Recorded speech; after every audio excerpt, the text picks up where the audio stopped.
Welcome to our webinar, Student Discipline in the Cyber Age. We're delighted to have Christy Ballard.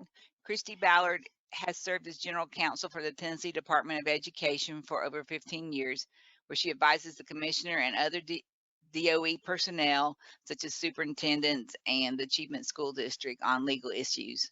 She is the perfect person to provide this information that is valuable to know what is legal and what should be done regarding the new rules of student discipline now that we're all living in this cyber age. So at this point, I'm going to transfer the controls to Christy Ballard, and she will start the presentation.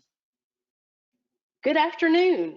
I am so glad to be with you today. It is May the 21st of 2020, and I always look forward to the opportunity to speak about student discipline.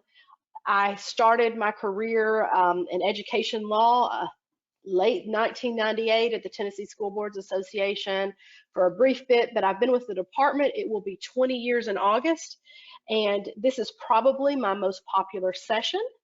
I will start with a brief disclaimer. Lawyers have to do that. These materials are not intended as specific legal advice and should not be so construed. Everyone knows that law, local policy, and unique facts make dramatic differences when you're analyzing any situation. So, as always, I urge you to consult with your school board attorney for specific legal advice regarding a specific situation. But without further ado, let's talk about student discipline. I love the word discipline, and if you think about it, where does the word discipline come from? The word disciple, to teach. So it's perfect when we're talking about the school setting, because that is one of the main goals of educators, is to teach and impart students with what behavior is appropriate in the school setting and in the larger world. So I think while students continue to come up with unique ways to challenge us, the legal foundations of student discipline have remained pretty solid. So I think it's a good thing to do to always talk about those legal foundations at the beginning of any presentation. Just to give you a little roadmap of some issues we're going to hit today, we're going to talk about the legal authority for disciplining students in Tennessee. And we'll talk about very specific Tennessee statutes and some federal laws. We'll talk about student discipline policy concerns for schools and school districts, and the art of policy drafting, and some important things to keep in mind when you're drafting and implementing policies. We're also going to talk about student discipline for on-campus speech or expression made by students. There is a large line of U.S. Supreme Court cases that are very specific and give us lots of guidance on how we can discipline student speech when it's on campus.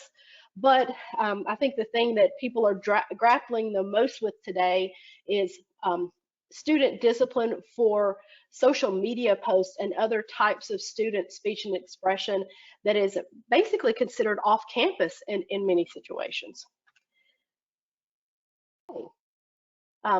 Anytime I talk about student discipline, I like to talk about trends, current trends in discipline across the country, and there's no better way to do that research than just look to the internet. So I did that and found some interesting issues popping up all over the country. One example I found, this is a sad example. A student was filmed in the bathroom in Jacksonville, Florida. And this was a story where the mother of a 7th grade student says her son is an emotional wreck after he was reportedly filmed using the bathroom at a school in January of this year. And the picture was airdropped to other students. Many of you know what airdropped means. Nowadays, students spend a lot of time on their personal devices. And when they have thousands of contacts listed in that device, they are able to transmit a photograph, no matter what it is, to those thousands of contacts almost instantaneously. So it's a situation where, we can all remember back to our school days, and I think, there were always bullies, but when you have a bully with 1,000 contacts in a phone that can airdrop a photo instantaneously or within seconds, it really changes the game when it comes to bullying, and schools are struggling with that. Very sad situation. Sexting has been a problem for a while, and it's still a problem. This was a story in Wisconsin where approximately 20 Middleton High School students were suspended, and more was coming. This was a current story from I was reading about. And we all know that sexting is what a lot of students are doing, and it's when a student texts a nude or a semi-nude pic of themselves or a peer to another person or even a large group of people. There are issues with sexting that you should really work with your board attorney on. Here's an example of a racist threat that was transmitted. Here again, airdropping. It's a way that students can transmit images and other threats and inappropriate expression to large groups of students. On a more positive note, I wanted to talk to you about some different programs that are gaining popularity nationwide, and they're called mindfulness programs. There are some statistics that 1 in 5 American children struggles with anxiety, and this was according to the National Institute of Mental Health. And I think during these very unprecedented times, during this quarantine situation we have going now across the country and the world, I think we are all acknowledging that students are suffering from stresses that we probably never had to experience when we were children. So there are lots of examples of this, and I found several states where they were doing some neat things. First graders are breathing to the sound of Tibetan music before class. Anyway, I had an old mentor of mine years ago when I first started with the department, and let's just say I was probably more of a hothead and less calm than I am now. You know, as we age, we calm. But he would say, "Christy, can you just learn to count to 10 and take a few deep breaths?" I guess he was telling me to practice mindfulness even when we didn't know that's what it was called at the time. Anyway, I thought those were some interesting stories. There's one from McKinney, Texas, where they're swapping detention for mindfulness. And you'll have access to this slide deck so you can read further. In Connecticut, there is a sage room, and I just love this picture. I wanted to stick my hands in this little bucket of marbles. That just looks really neat. And even in Nashville, Tennessee, Warner Arts Magnet Elementary School, they send students to the Be Well room instead of straight to the principal's office. And they practice deep breathing and they check in with their emotions. There are some people that don't know that this is very effective, but there are a lot of people that say it is reducing the numbers of student disciplinary issues in the schools that are utilizing it. Anyway, it's an idea and it's a trend across the country now. Let's get back to the foundation of school discipline in the law. When you are trying to understand the authority for disciplining students in the school setting, you have to look to federal and state law. You have to look at case law, which we'll examine some cases today. You have to look at the State Board of Education rules.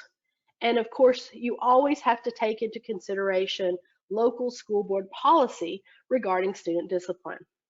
So you take the legal authority, school boards create their policies. And the best idea is to create defensible policies that make schools safer and increase learning. That is the ultimate goal. Also, a goal is to implement consistent and equitable application of those policies. What I have always told school officials, the only thing worse than not having a specific policy on a matter is to have it, forget about it, not implement it, or to not implement it fairly and uniformly for all students. So let's talk a little bit more about general discipline codes and policies in the law. It's interesting. The General Assembly in Tennessee has provided local boards of education very broad discretion to manage and control schools under their jurisdiction, including a very specific obligation to set policy regarding student behavior. Here are some specific directives in Tennessee law. Local boards shall formulate a code of acceptable behavior and discipline to apply to all students. Codes shall contain behavior expected and consequences of failure to obey. Codes must be applied uniformly and fairly without partiality or discrimination. I like this last one. Codes shall be posted at each school and referenced in student handbooks, as well as given to school counselors, teachers, administrative staff, and parents. This one is really important. It does no good to adopt a discipline code if no student or parent knows that it's out there. It's so important, that notice requirement. Every student should understand very clearly, these are the behaviors that if I engage in them, I'm going to have to suffer some type of disciplinary action.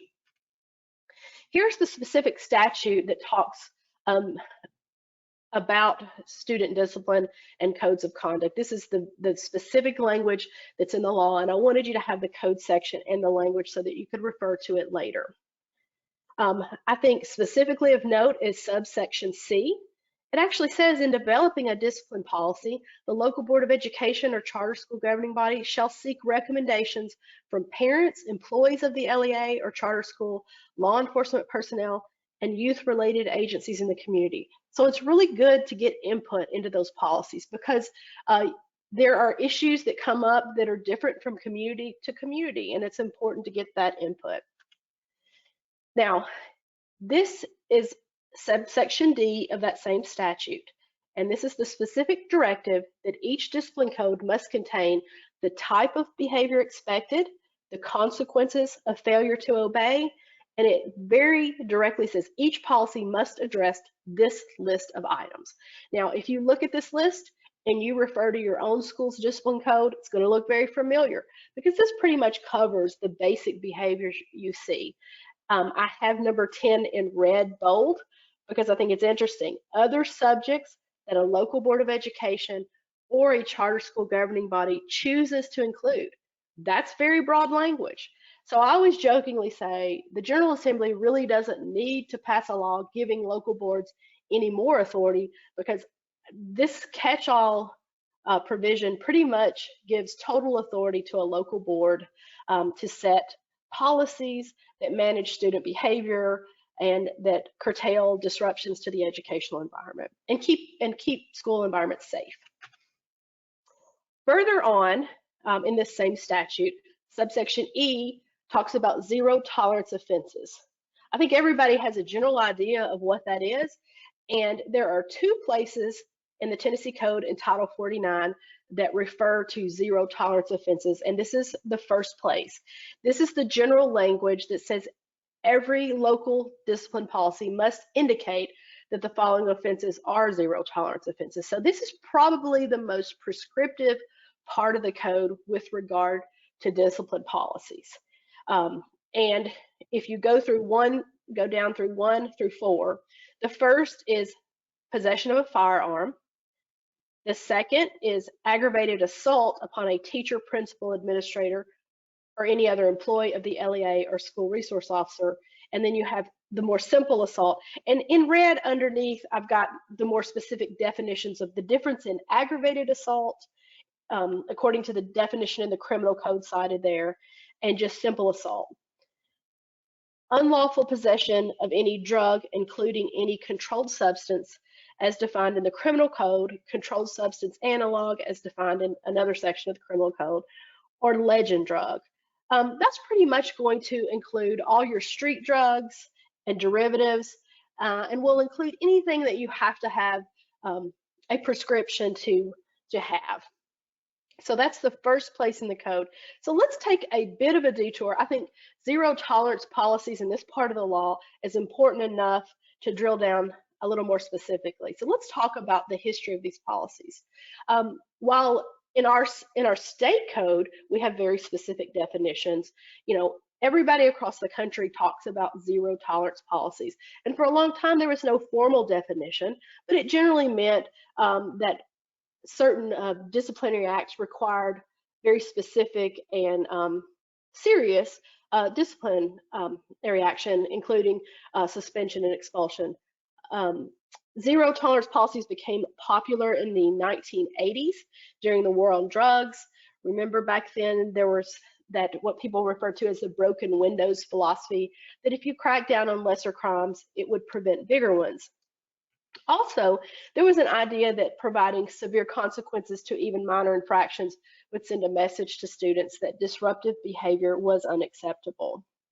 I also heard lots of folks back when zero tolerance policies first were being adopted believe that zero tolerance policies were there to make schools safer and to make discipline more fair. If you took out of a lot of the discretion out of the equation, you wouldn't have maybe individuals even unintentionally applying disciplinary actions, not in a uniform way across the board, and treating maybe some populations of students differently. How we got zero tolerance policies in Tennessee is like most other states. Congress passed the Gun-Free Schools Act of 1994. And what that law said was basically states, if you want to continue receiving federal funds, every state will adopt a law requiring a mandatory calendar year expulsion for any student bringing a firearm on school grounds or possessing one on school grounds. And that mandatory calendar year expulsion can only be modified on a case-by-case basis by the director of schools. So that's what Tennessee did in 1995. So if you will note in the law, it is only firearm. A lot of people misunderstand, and when they talk about zero tolerance policies, they think the mandate in the law is other weapons. It is in the law, it is only firearms, and it refers to the definition that goes back to this Gun-Free Schools Act definition of firearm, and it's a very long and complicated definition. Anything capable of expelling a projectile through means of explosives. It includes incendiary devices and gun paraphernalia, silencers, ammunition, all of those things. But Congress only included firearms in the federal law, and that's what we did in 1995. In 1996, Tennessee added the drug language, and remember, it's unlawful possession. So there are oftentimes misunderstandings. For example, if Johnny brings his Ritalin to school, and that Ritalin is only prescribed to Johnny, Johnny is not violating a zero tolerance discipline code or this law because he's in lawful possession.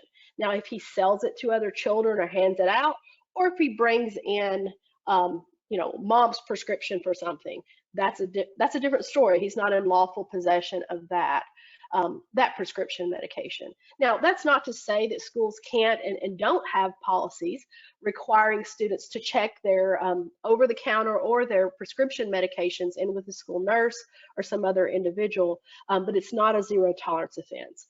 The same thing you hear occasionally about zero tolerance policies applying to caffeine pills, over-the-counter, things like that. No student is in unlawful possession of something like that, so it's not technically a zero tolerance offense in Tennessee under the law. And at the same time in 96, they added the aggravated assault language. Now, it's very important to note local boards can add to their own zero tolerance policies, and most all of them do. The one area I've seen most every school board add is other weapons. When you look at the times when students bring a weapon to school, stories about that, it's 9 times out of 10 more likely to be some type of blade and not a firearm. So it is always recommended, most board attorneys say we need to add other types of weapons, but you have to be very specific about the definition. You don't want to have a kindergartner with a butter knife in her lunchbox being charged with a zero tolerance offense. So most school districts use the criminal code definition of a weapon, but you do have to look to local board policy and see what other things are added to their own local zero tolerance policy. This is where the specific language is. I'm not going to belabor it because we've really talked about it, but this is the language in 49-6-30-401 subsection G that talks about the student offenses. Also in that same statute, it says that nothing in this section prohibits the assignment of students who are subject to expulsion from school to an alternative school. So when we say expulsion, that means removal from the regular school program. It doesn't necessarily mean they have to be removed from school altogether. And this is a good time for me to mention everything I'm talking about right now. We're talking about the issues with regard to the general student population. We all know that if we're talking about a child who has an IEP, who is receiving special education services under the IDEA or possibly Section 504, that there are some additional requirements that have to be met when you're disciplining that child with those services. So, all right. When I first started working in the area of school law some 20 years ago, more people are on board with zero tolerance policies. There are a lot of teachers today and administrators are still very strongly in favor of such policies. A lot of the arguments are they remove difficult students from school, they send a clear message, they prepare children for the real world, and they reduce favoritism. There are growing articles and groups that are looking less favorably on zero tolerance policies, mostly because I think there is a trend across the country to try to reduce exclusionary discipline from schools, because we all know that any time out of the classroom and away from teachers reduces learning. So I think that's the overall. And I think if you're going to read about this topic at all, you can read articles written by Dewey Cornell. He's a University of Virginia professor of education and forensic clinical psychologist. And he's been researching threat assessment, zero tolerance policies, and he actually has made the claim that zero tolerance is the problem and threat assessment is the antidote. He's had several reasons why he thinks that ostracizing students and kicking them out of school has had maybe not the positive impact on school environments that we had hoped. But it's an interesting read, and I think it's a national conversation that people in the education world are having. So it's good to see what that conversation is and those considerations. So I have lots more, but I want to move on. Just wanted to let you know that zero tolerance has always been a bit of a controversial issue, and it still is today. So that is the end of our frolicking detour into zero tolerance. Let's talk more about discipline policy. This is back to that same statute. Each local board of education and charter school governing body may adopt a discipline policy that promotes positive behavior and includes evidence-based practices to respond effectively to misbehavior and minimize a student's time away from school. This is a newer provision in that law, and I think it's getting at that national conversation I was talking about, where educators are really thinking hard about trying to minimize exclusionary discipline and time away from the classroom whenever possible. We all know that there are times when exclusionary discipline is appropriate, but it's a good conversation to have. Also, each discipline code must state that a teacher, principal, school employee, or school bus driver may use reasonable force in compliance, with laws with regard to holding students accountable for behavior. My mother is a retired educator. I have two aunts who are retired educators. And when I first started doing this work, I did get a lot of questions about what happens when student behavior puts teachers at risk. And they asked me personally about it. And it was a concern I had every day when my mother walked into the classroom. And there are protections in the law for teachers. And so I think it's good to note those and acknowledge them. This is a provision 49-6-4004. I think it's a really important point about discipline codes. The principal of each school shall apply the code of conduct uniformly and fairly to each student at the school without partiality or discrimination. That's always a good reminder for principals that you have to think about your comparable situations. Say you have something, a student that does something on one day, and then you discipline, you take certain disciplinary action, and maybe 6 weeks later, a different student does the very same thing, and you treat them differently. That is not to say that you can't take into account the very unique circumstances of each case and that students are individuals, but you do need to be very careful about applying that disciplinary action without partiality. It's just a good reminder. There is legal risks to doing that. Discipline policies or codes. This is the law that gives school districts the authority to have different discipline policies for different types of schools. We all know that what you need at an elementary school may look very different from what you need at a high school. Now, I referred a few slides ago to a teacher's ability to hold students responsible for behavior. This is a very specific statute about the teacher's ability to relocate a student for safety reasons. The General Assembly has paid specific attention to teachers' concerns about their own safety and about disruptions to classrooms, and they have included things like this, authority for schools and requirements for them to pass policies like this. This is a newer provision. It's been in the code a few years. That's what a lot of people refer to as the pull up your pants law. It says an LEA shall include in its discipline code a provision prohibiting students from wearing, while on the grounds of a public school during the regular school day, clothing that exposes underwear or body parts in an indecent manner that disrupts the learning environment. So you have to specify this in your policy. I think C is probably the most important provision in this statute. It shall not be enforced in a manner that discriminates against a student on the basis of race, color, religion, sex, disability, or national origin. So if you look back at your comps, your comparable situations, and you notice that that is a part of your discipline code that has only been enforced for girls, or only been enforced for boys, or maybe you have a situation where more African American students are receiving disciplinary action, and you need to look at that. You need to make sure that you're applying that fairly. Let's talk about guidance in general about policies. Every school needs to look at their policy manual and determine that do they have every policy that's required by law. Here are three with regard to discipline that you really need to look at.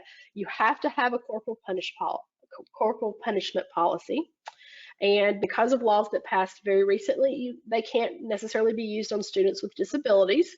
So you need to check and make sure your policy's up to date on that. There's been a hazing policy on the books for years and years, and a policy prohibiting bullying and harassment in the school, and you have to have a specific policy that tells students and parents how you can file a complaint and how those are going to be investigated. So school districts need to think about how often their policies are reviewed. I would suggest at a minimum at the end of every session of the Tennessee General Assembly, because often there are laws that are passed that require school districts to have new policies or to revise or tweak the current policy. So that's always a good rule of thumb. Policy drafting, I'm not saying you have to have an attorney draft your policies, but it's always a great idea to have your board attorney review those policies. Drafting policy is a bit of an art. It's a balancing act. Remember that idea that you have to give students notice of prohibited conduct. That's very important. But to do that, you can't just have a laundry list and include everything, because we know whenever you have a list, they're going to do something that's not on the list. So you can't have that laundry list, but also your policy can't be so overbroad that it's not specific enough to give that proper notice. So having attorneys look at that and help you with wording it is a good idea. And you want to make sure that your policies do address all the conduct that you want them to. I've said it again, and what I've learned from all good teachers, the important points bear repeating. Policies must be applied equitably and uniformly. Here's what I tell administrators when you're looking at your policy. If you can't tell me the legitimate educational purpose of that policy, you need to question whether or not it belongs in your handbook. Here are some examples of ones that are very legally defensible. If you can hang your hat on a health and safety purpose of a policy, your board attorney can defend it all day long. The reason is health and safety, or to create order in schools and to minimize disruptions. That's always a good educational purpose, or to suppress lewd or vulgar speech. And we'll talk more about speech in just a minute. Those are good reasons. Now, through the years, people sometimes try to stretch the purpose. And I'm going to be honest with you, dress codes are an issue that I think everyone should take a good look at. Dress codes need to be there to create safety. So if you have a policy, if it's a grooming code that says you can't wear earrings that dangle over so many inches, and you make that a neutral policy that applies to both males and females, and it's based on students, grabbing them in the halls and being a safety concern, that's very defensible. Minimizing disruption. I hear a lot about hair color and hairstyle, and people say, well, we have this policy in place because it is a disruption to the educational environment if a student has blue hair.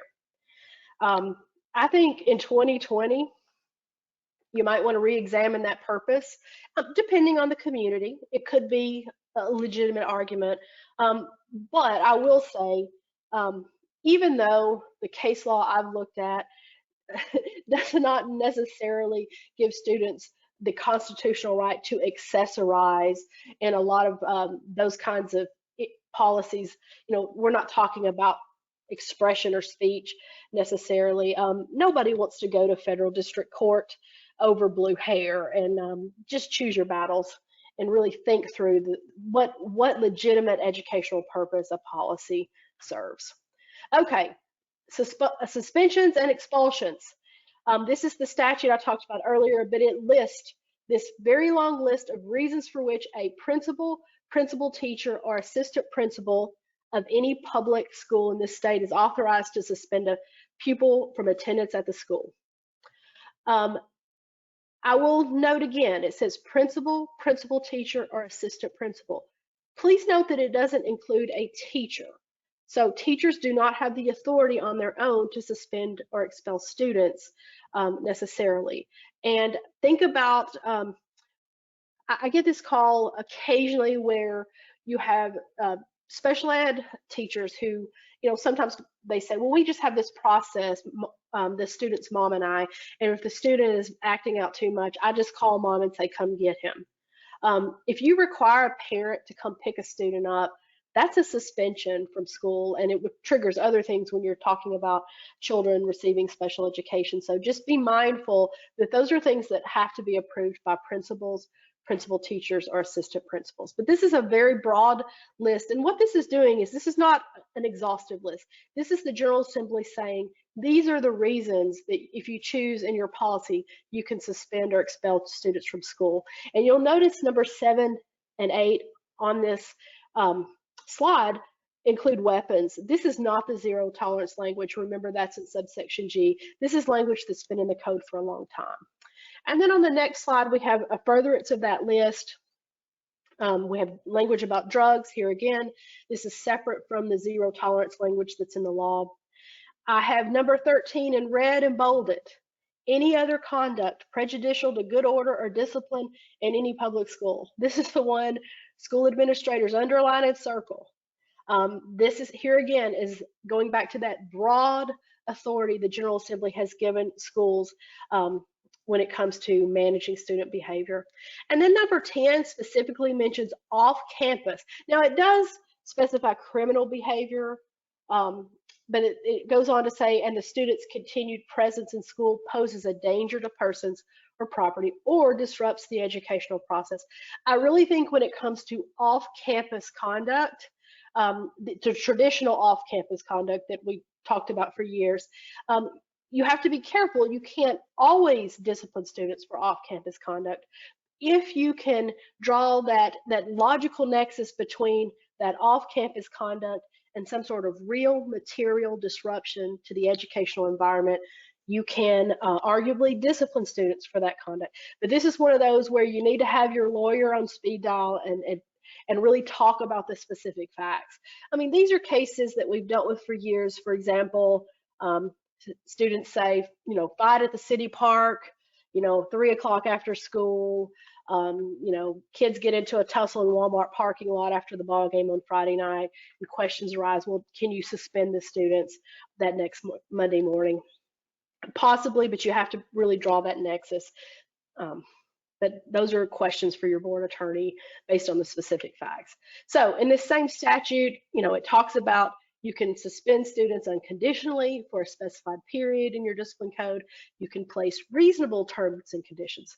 Now, this would be maybe you can come back to school and you clean the graffiti off the wall or something along those lines. You may assign students to the alternative school or program. They may be permitted to take final exams even if they're suspended within the last few days of school. And any appeals of suspensions that are more than 10 days have to be before the school board or the student disciplinary hearing authority appointed by the board. And that's because students have due process rights. And we need to keep in mind the Fifth Amendment's due process clause is applied to states through the 14th Amendment. And I think as children, we all learned to recite, no person shall be deprived of life, liberty, and property without due process of law. So there are two types of due process. There's substantive due process. That's kind of what we were talking about earlier. Policies, you have to have notice of behaviors, and the policies have to be reasonable and rationally related to a legitimate school interest. It means that policies have to be fair. Then you have procedural due process, and that actually means notice and opportunity to be heard. What process is due prior to a deprivation? Because remember, because of the due process clause, students actually have a property right in attending school. So anytime we're going to deprive them of that right through either suspension or expulsion, we owe them due process of law.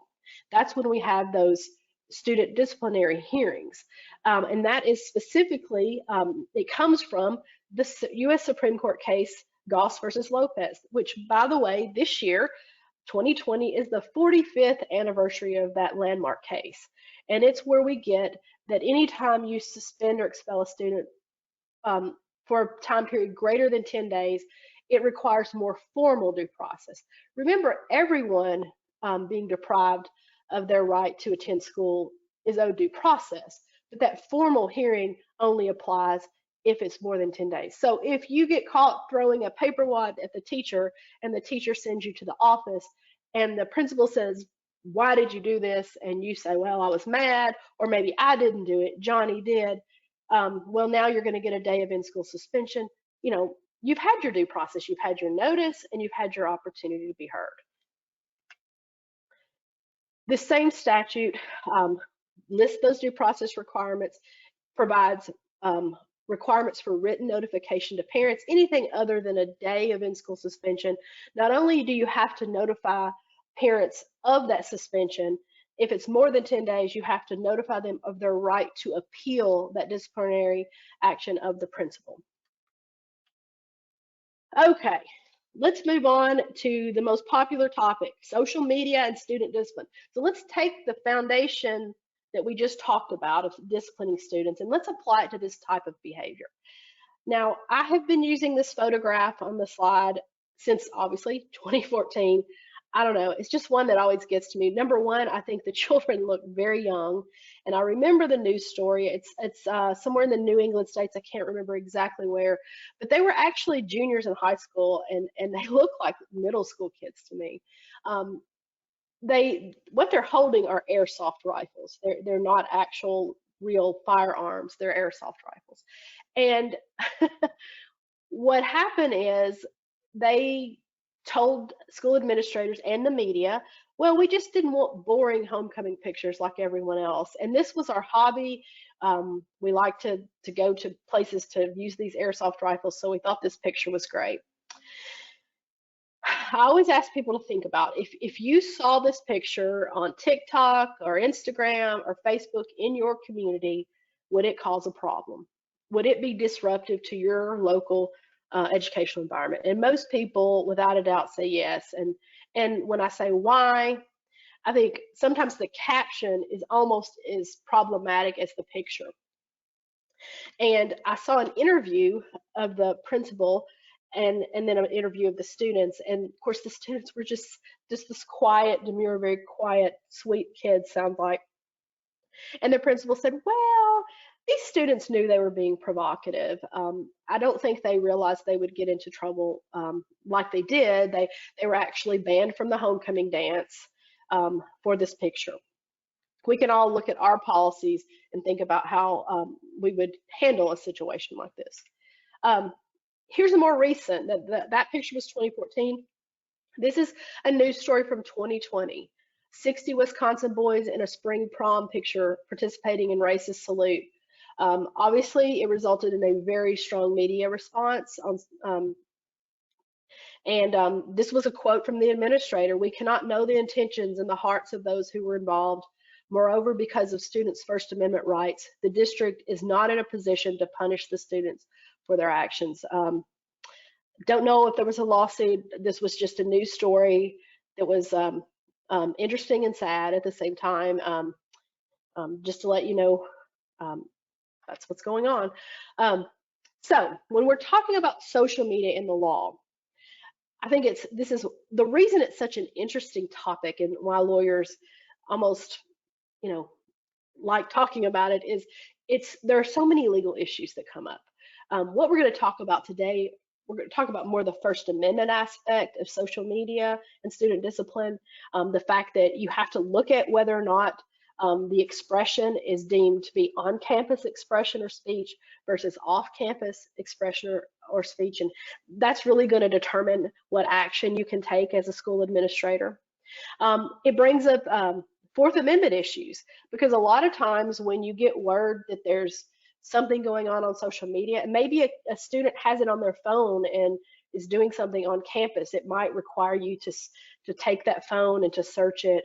That's another presentation for another day, and hopefully I can join you someday and we can talk about searching student cell phones under the Fourth Amendment and when that's appropriate and when you can do it. Potential criminal acts and legal reporting obligations. Student sexting and other social media posts can sometimes trigger your obligation to report things to law enforcement. You could have suspicions of child abuse or the dissemination of child pornography under the law in Tennessee. So you have to be very mindful and know when to contact your board attorney. And also what we've talked about already today is the ability for students to bully and harass their peers via social media. So it's just like a plethora of legal issues all wrapped up in one big package, but we're going to talk about speech today. So first, let's talk about on-campus speech. That's much easier for school officials to deal with. That is expression that takes place on school grounds or at a school-sponsored event, like if it's some kind of ball game, even a tournament, a camp that students go to in the summer, a contest for some school-sponsored activity. Schools can punish under their acceptable use policies also. So you have to be creative, and when you're looking at student behavior, you got to think about all of the discipline policies and codes that a student could have violated. So if they do something on their school machines or equipment, that could definitely be a violation of your school's internet acceptable use policy or computer acceptable use policies. So schools really have more authority to restrict speech when it occurs on campus. And that's because there's a large line of US Supreme Court cases that give us a whole lot of instruction on the reasons for which schools may punish student speech when it's on campus. So, we have cases and issues from 1969 when we're talking about students wearing black armbands and peaceful protest to today, 2020, where there are schools across the country that are looking at whether or not red hats can be banned and other articles of clothing. So let's talk about the First Amendment. Congress shall make no law respecting an establishment of religion or prohibiting the free exercise thereof, or abridging the freedom of speech or of the press, or the right of the people peaceably to assemble and petition the government for a redress of grievances. There's a lot packed into the First Amendment. We're going to talk about the freedom of speech and expression today. The case, and it's actually my favorite school law case, is Tinker versus Des Moines, which, by the way, last year in 2019 was the 50th anniversary of Tinker versus Des Moines, the 1969 case, where students had told school officials they were going to protest the Vietnam War by wearing black armbands. They were told not to. They did so anyway, and they were punished. And obviously, we know that this made its way to the U.S. Supreme Court, and Justice Abe Fortas proclaimed for the majority that it can hardly be argued that either students or teachers shed their constitutional rights to freedom of speech or expression at the schoolhouse gate. That's a quote we've all heard, whether or not you are in the education world or not. It is a famous case, and it is a line that is recited in cases every day. I like the fact that it says either students or teachers shed their constitutional rights. A lot of people say students, and they forget that that also talks about teachers. Now, that's a presentation for another day, but teachers and other government employees in a public school setting, they do have free speech rights, even in their work world. Now, they can be limited, but they do have those rights. The holding in this case was that school officials cannot censor student expression unless they reasonably forecast the student expression will create a substantial disruption of school activities or invade the rights of others. So that's where that substantial disruption language that we always repeat when we're talking about student discipline, that's where it comes from, this case. Now, invading the rights of others, that's a little harder, and I think courts have struggled with what that actually means. But I think that's when we're talking about our school bullying cases and harassment of students, that's what we're talking about. When you create an environment where the bullying or the harassment is such that it really prohibits students from having access to their education, you can definitely argue that that's the invasion of the rights of others. So school officials must be able to point to facts in the record and not rely on undifferentiated fear or punish speech simply because they find it offensive. And remember, this case was about protesting the Vietnam War, and at the time, that was not a popular opinion in every community, and so it was offensive to some people. It was controversial, and what the court was saying is, yes, school districts do have a unique obligation to monitor student behavior, and therefore the rights of students are not the same in the school setting as they would be out of, like as of an adult out on Broadway, but they do have rights, and you can't practice viewpoint discrimination. So you can't censor speech just because it's unpopular, and you can't let the heckler vote determine the rights of people to speak freely, even in a public school setting.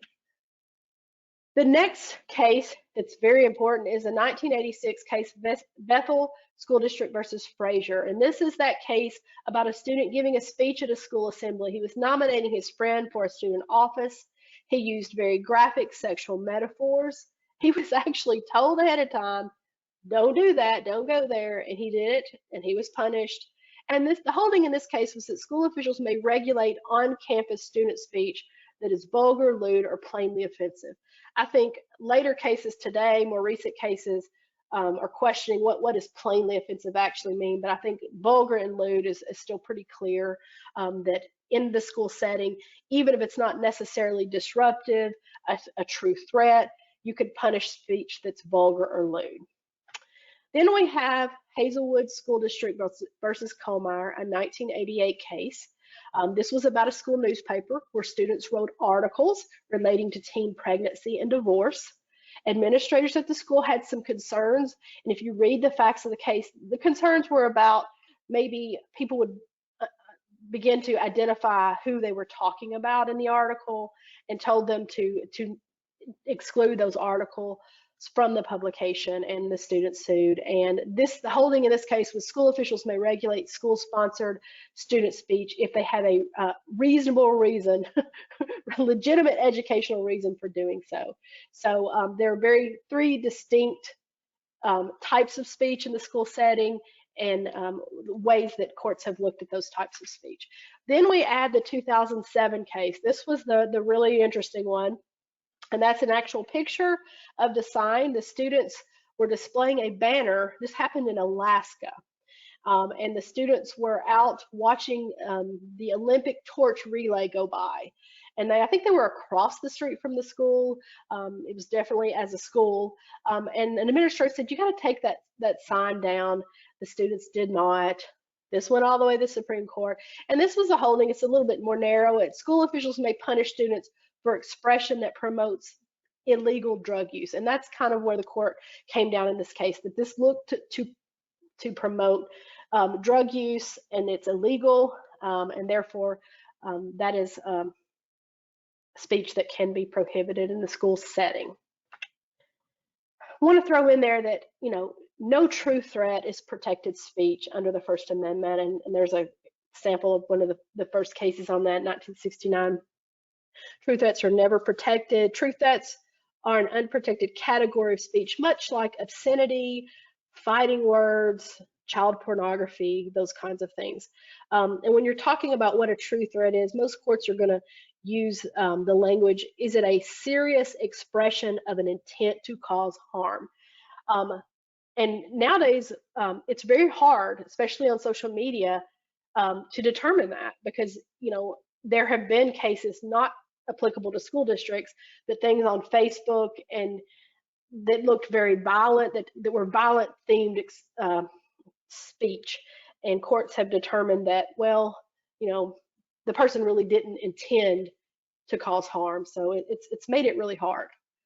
So let's recap just a moment. When we're talking about on-campus speech, if it's school-sponsored speech, it's governed by the Hazelwood case. If it's vulgar and lewd speech, it's governed by Bethel versus Frazier.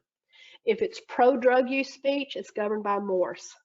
Most other speech that we see is you use the Tinker standard, that substantial disruption, where you can reasonably forecast a substantial disruption or the invasion of rights of others.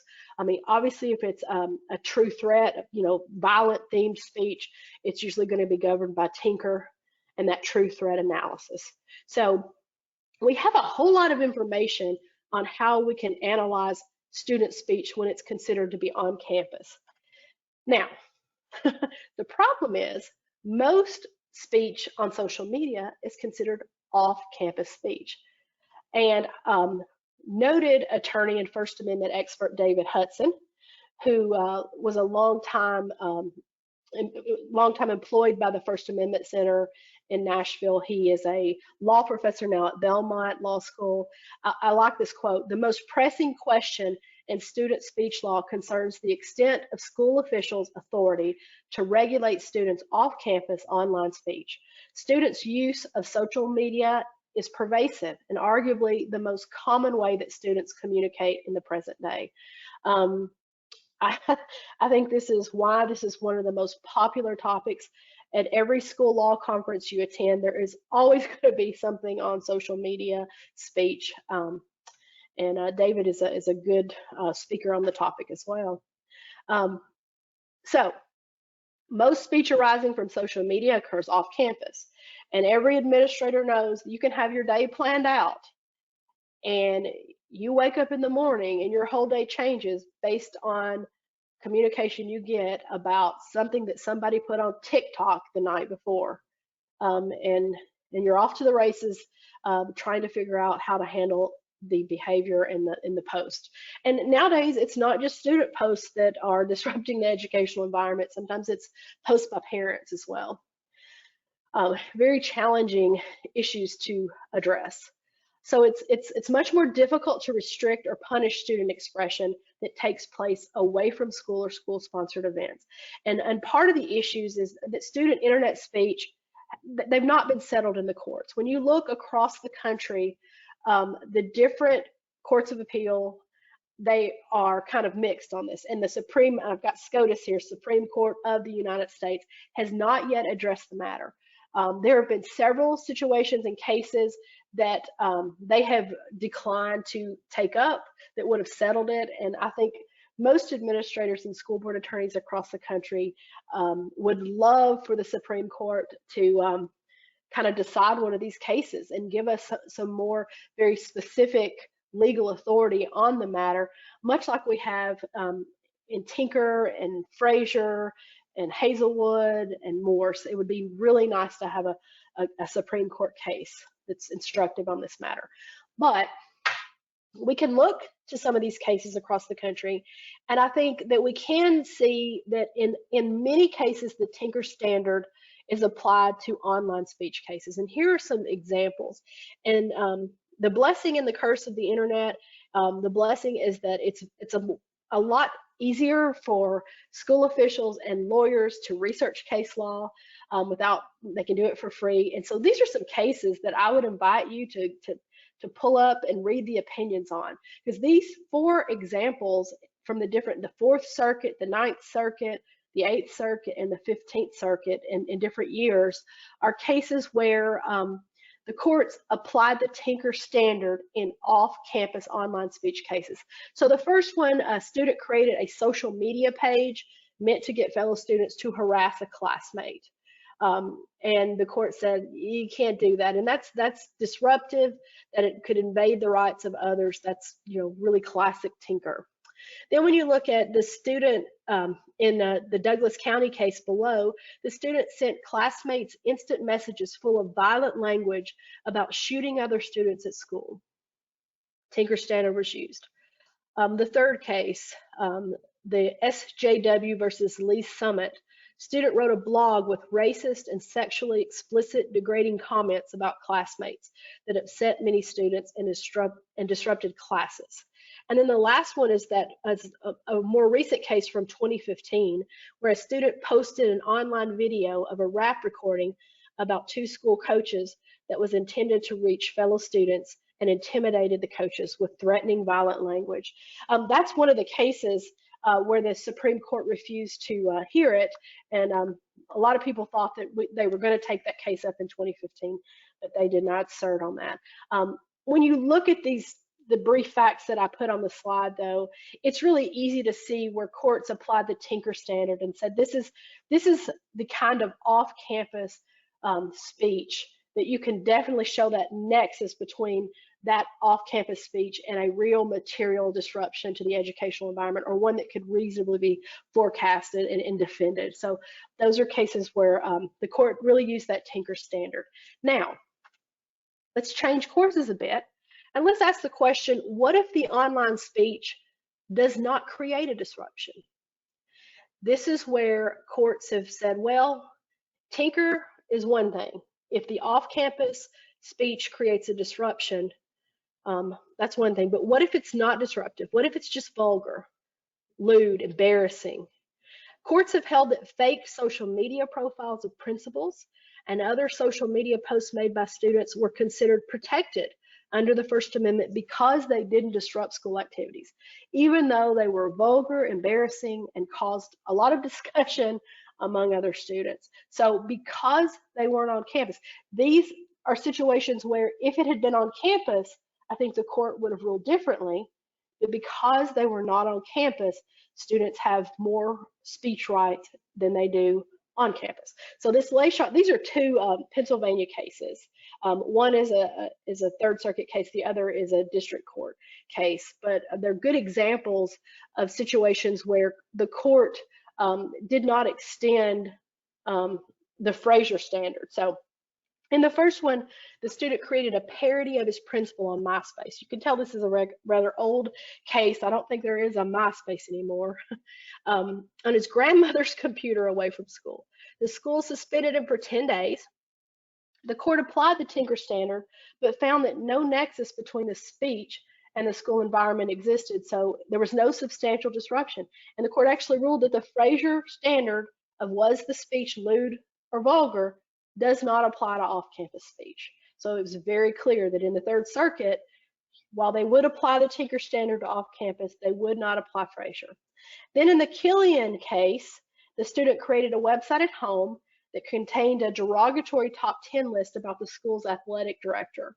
The student emailed the list to all his fellow students.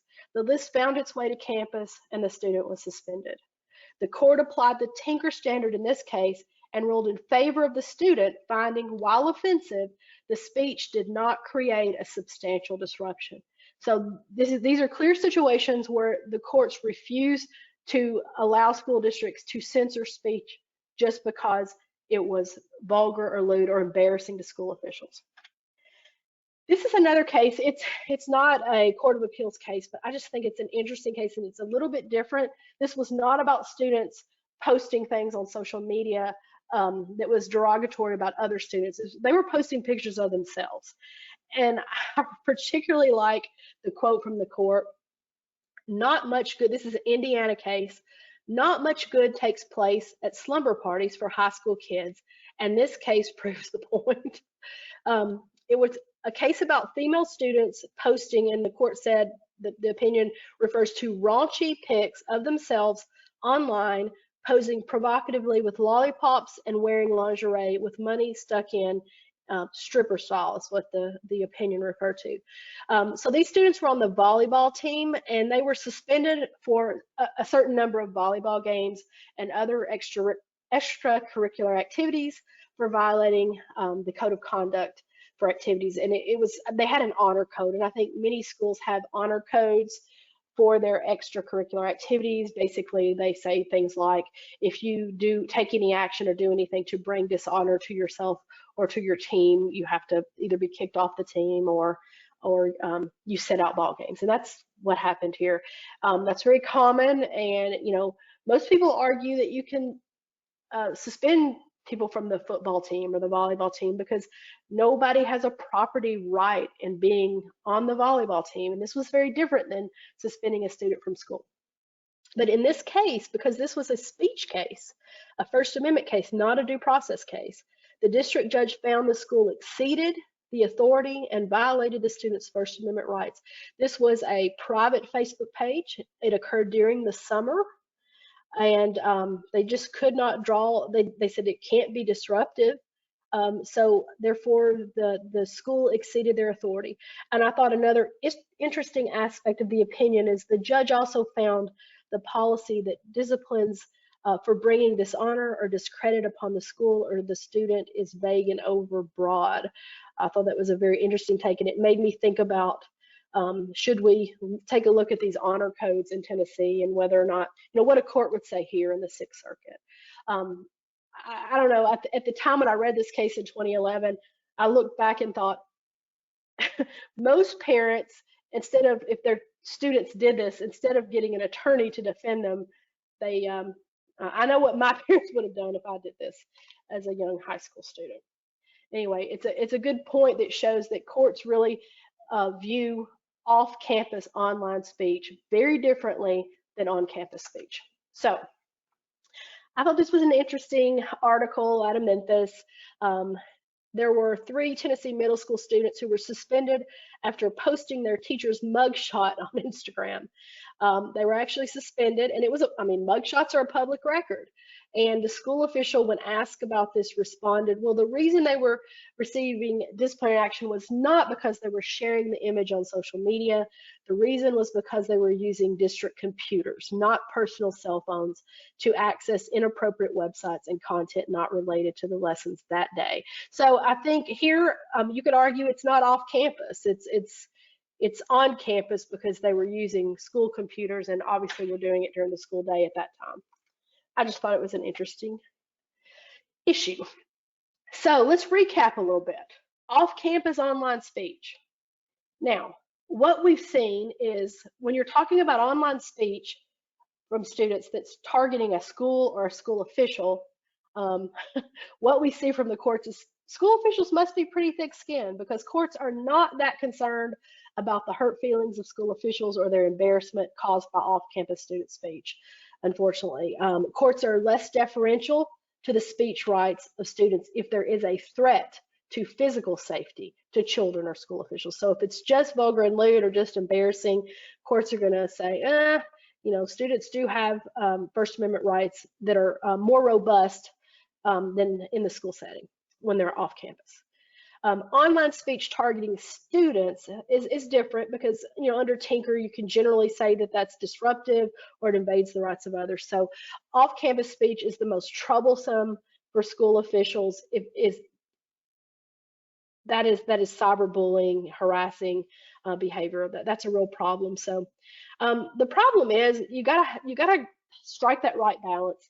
Too much monitoring and action by school officials regarding student use of social media could expose the district and the individual to First Amendment claims. But on the other hand, too little exposes school officials to Title IX, equal protection, and substantive due process claims for remaining indifferent to peer harassment. So here again, that's why this issue is so tough.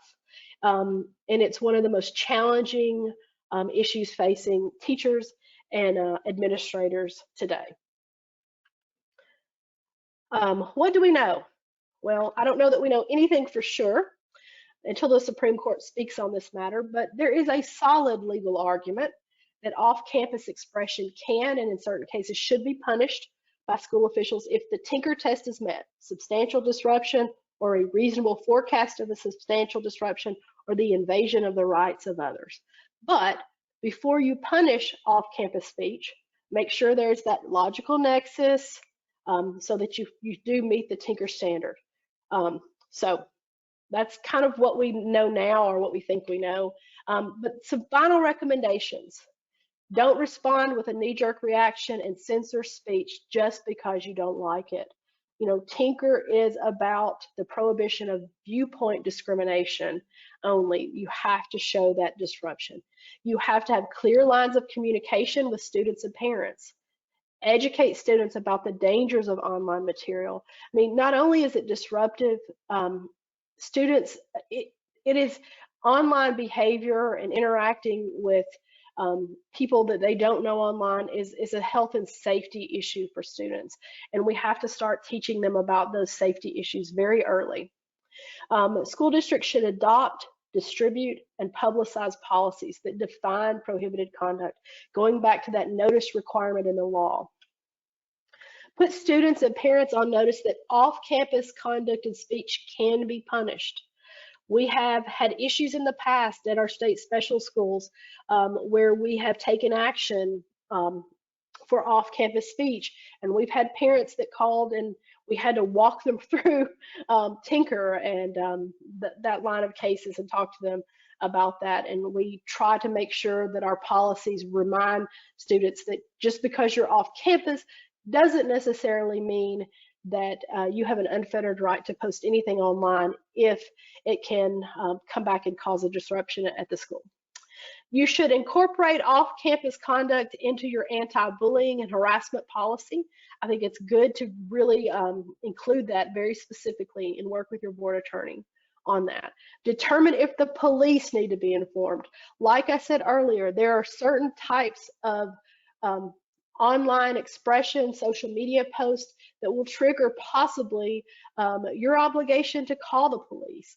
And as I've always said, it's great to develop a relationship with your local law enforcement agencies before you have an issue and say, here's how we will handle this if it becomes a problem, because you want to protect yourselves as educators from allegations that maybe you didn't properly report suspected child abuse, or that based on your investigation that you took up something and you maybe forwarded it to another machine to save as part of your investigation, and guess what, it's deemed dissemination of child pornography because the statute in Tennessee is pretty broad. So finally, call your school board attorney early. Don't wait till the last minute. Engage them early, talk to them about these types of issues, and they can give you good advice and tell you what they can defend if they have to. So very important topic. There are a lot of things we do know. There are a lot of unknowns, but I hope this has been helpful. And if you ever have questions about this topic or any other school law topic, feel free to email me at christy.ballard@tn.gov. And have a good day and stay safe and healthy.